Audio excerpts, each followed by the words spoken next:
Santapan Harian Minggu 7 September 2025.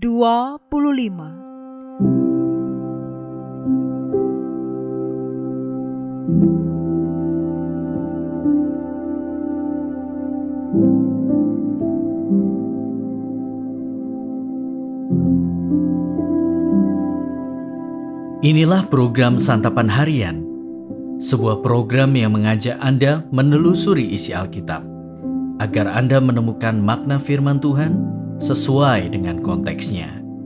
Santapan Harian tertuju bagi Anda yang ingin memiliki kehidupan rohani yang segar, kuat, dan sigap.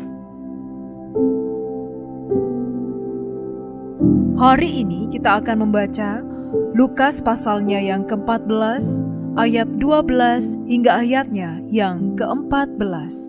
Namun sebelumnya, mari kita berdoa.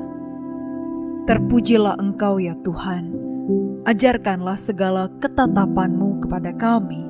Dengan bibir ini, kami menceritakan segala perbuatan-Mu kepada banyak orang. Di dalam Kristus yang memampukan kami. Amin. Lukas 14 ayat 12-14. Yesus berkata juga kepada orang yang mengundang dia, apabila engkau mengadakan perjamuan siang atau perjamuan malam, janganlah engkau mengundang sahabat-sahabatmu atau saudara-saudaramu atau kaum keluargamu, atau tetangga-tetanggamu yang kaya, sehingga mereka tidak membalasnya dengan mengundang engkau lagi, dan dengan demikian engkau mendapat balasannya.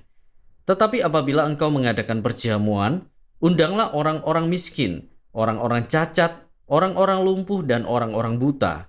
Engkau akan berbahagia karena mereka tidak mempunyai apa-apa untuk membalasnya kepadamu, sebab engkau akan mendapat balasannya pada hari kebangkitan orang-orang benar.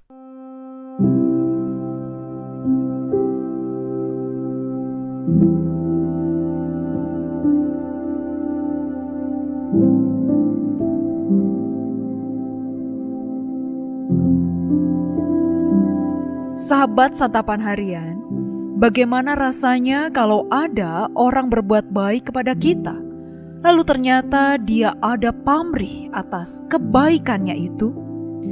Rasanya kecewa. Bisa jadi kalau kebaikan itu berupa makanan, rasanya makanan itu jadi sulit tertelan. Sudah senang mendapatkan makanan enak, namun ternyata ada maksud lain dari pemberian makanan itu. Yesus mengajak supaya orang tidak mengadakan pesta, lalu mengundang orang-orang yang bisa balik mengundang pada lain kesempatan.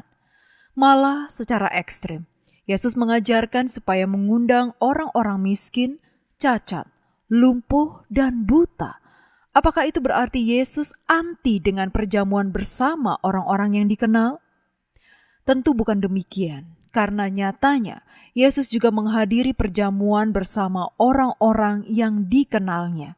Namun hal itu mengajarkan supaya orang berbuat dengan tulus, tanpa mengharapkan balasan. Suatu kebaikan tidak seharusnya diharapkan balasan. Balasannya anugerah Tuhan sendiri. Ajaran untuk menjadi tulus tentu masih berlaku hingga saat ini.